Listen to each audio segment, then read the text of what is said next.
Yeah, so we had in the chat, someone just followed up about like kids who don't retain the skills after continued maintenance. Um, we've seen it, like it is a challenge. It really depends on why, and you want to find out why. So for some kids, getting a better assessment might give you more information as their learning style. For some kids, you want to look at like the big picture, maybe taking a step back from this program or this thing that's not working for them. Can we pause and come back to it? Or looking at their whole program in general, like, is there enough focus on other things that they are good at? Could we move away from this skill and focus, like I said, on something that's more life skills or more communication or building up something else that might help, later on. I find that, a lot of times with receptive and expressive language, some kids will just stall, like they may not get it. And I could spend years working on the same targets and the same skills or matching, right? Some kids just the visual perception, they just won't match.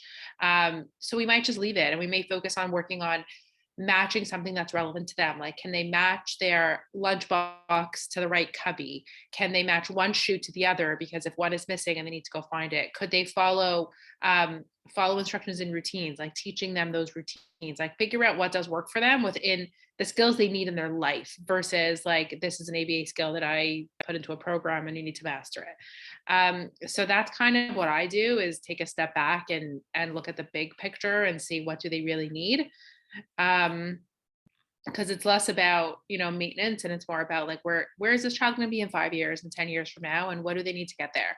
So that's kind of my approach. It doesn't really always solve the problem. Like, some kids just don't maintain, unfortunately, and we just have to keep trying, keep troubleshooting, sometimes it's a matter of switching up the program or switching up the targets. Like, that's a kind of simple answer. Sometimes we've tried all those things and it still doesn't work, and then you want to reevaluate.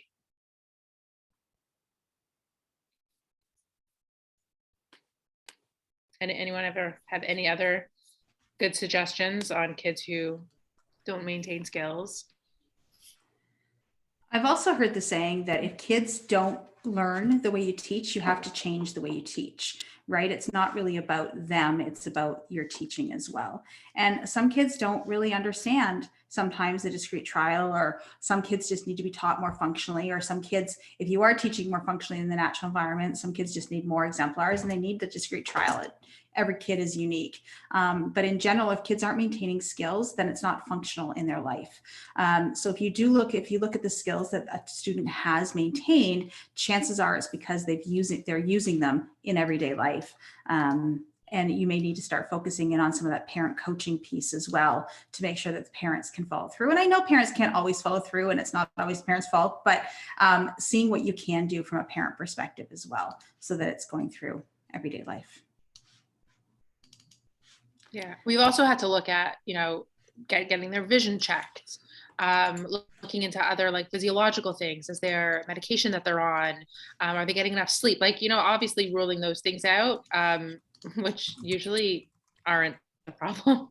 But you can look into those and see if that's a problem.